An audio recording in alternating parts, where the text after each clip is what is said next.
আসসালামু আলাইকুম। আজকে তৈরি করে দেখাবো চট্টগ্রামের ঐতিহ্যবাহী গরুর মাংসের কালাভুনা, যেটা কিনা ঝটপট বাসায় খুব সহজে বানিয়ে ফেলতে পারবেন। রেডিমিক্স কালাভুনা মশলা দিয়ে কিভাবে পারফেক্টভাবে কালাভুনা তৈরি করতে পারবেন আজকে সেই রেসিপিটাই শেয়ার করব। তো স্কিপ না করে পুরো ভিডিওটা দেখতে থাকুন। তো ফার্স্টে আমার এখানে লাগবে 1 কেজি পরিমাণ গরুর মাংস নিয়ে নিয়েছি। একেবারে হাড় সহ নিতে পারেন আপনারা চাইলে।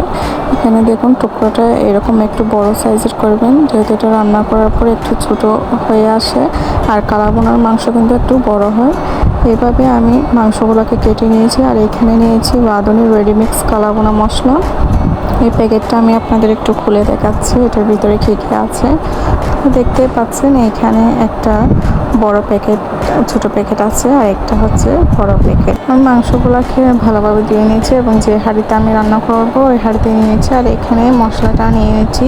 আপনারা যদি 2 কেজি মাংস রান্না করেন সেই ক্ষেত্রে কিন্তু পুরো প্যাকেটটা দিতে হবে। আমি যেহেতু 1 কেজি মাংস রান্না করছি সেই জন্য আমি মশলা অর্ধেকটা দিব আর অর্ধেকটা রেখে দিব।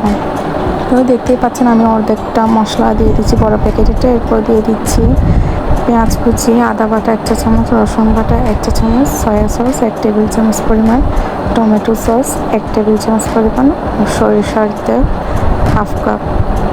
রান্নাটা কিন্তু সরিষার তেল দিয়ে করতে হয়। এরপর দিয়ে দিচ্ছি স্বাদ মতো লবণ। এখন আমি সবগুলোকে ভালোভাবে হাত দিয়ে একটু মেখে নিচ্ছি। হাত দিয়ে ভালোভাবে মেখে নেওয়ার পর আমি এখানে 1 কাপ পরিমাণ পানি দিয়ে দিচ্ছি। পানি দেওয়ার পর রেখে এবার আমি হাই ফ্লেমে এটাকে রান্না করবো চুলার মধ্যে।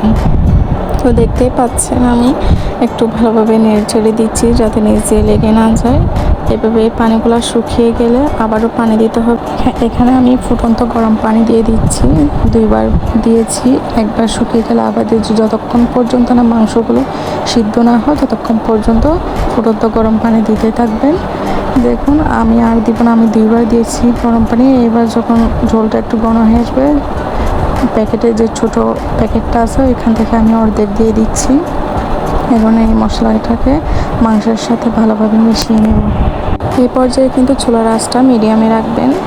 যদি হাই ফ্লেমে দেন তাহলে কিন্তু নিচ দিয়ে পড়ে যাবে, স্মেলটা ভালো আসবে না। দেখতেই পাচ্ছেন কিছুক্ষণ পর এখানে মাংসের থেকে তেলটা উঠে আসছে। এই পর্যায়ে কিন্তু একটু মাঝে মধ্যে নেড়ে চেড়ে দিবেন। এখন আমি আবারও 1 টেবিল চামচ পরিমাণ টমেটো সস দিয়ে দিচ্ছি। এইভাবে কিছুক্ষণ নেড়ে চেড়ে রান্না করব, সামান্য আর একটু পানিটা যাতে কমে আসে। এখন একটা প্যানে আমি সরিষার তেল দিয়ে দিচ্ছি। এরপর দিচ্ছি পেঁয়াজ কুচি আর দিচ্ছি রসুন কুচি। আপনার চাইলে আদা কুচিয়ে দিতে পারেন। 2টা শুকনো মরিচ দিয়েছি। এখন ভালোভাবে গোল্ডেন ব্রাউন কালার হয়ে গেলে 1 চামচ মাংস নিয়ে এটাকে ঢেকে দিতে হবে। এরপর বাগারটা মাংসের উপর দিয়ে দিচ্ছি। কালাভুনার স্বাদের যে মেইন বৈশিষ্ট্য এটাই হচ্ছে এই বাগারটা। এরপর কিউব করে রাখা পেঁয়াজ দিয়ে দিচ্ছি। এখন আবারও একটু ভালোভাবে রান্না করে নেব। দেখুন সাইডে তেলটা আরও বের হয়েছে দেখতে। দেখুন এবারে কালারটাও চেঞ্জ হয়ে গেছে। এখন আমি আর রান্না করবো না, নামিয়ে ফেলবো। এখন প্লেটে সার্ভ করে দেখাচ্ছি আপনাদের। দেখুন কালারটা মাশাআল্লাহ দেখতে কতটা সুন্দর হয়েছে। দেখতে যেমন সুন্দর হয়েছে খেতেও কিন্তু অসাধারণ হয়েছে।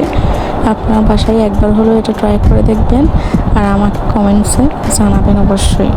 তো আজকে তাহলে এ পর্যন্ত। সবাই ভালো থাকবেন, সুস্থ থাকবেন। আল্লাহ হাফেজ।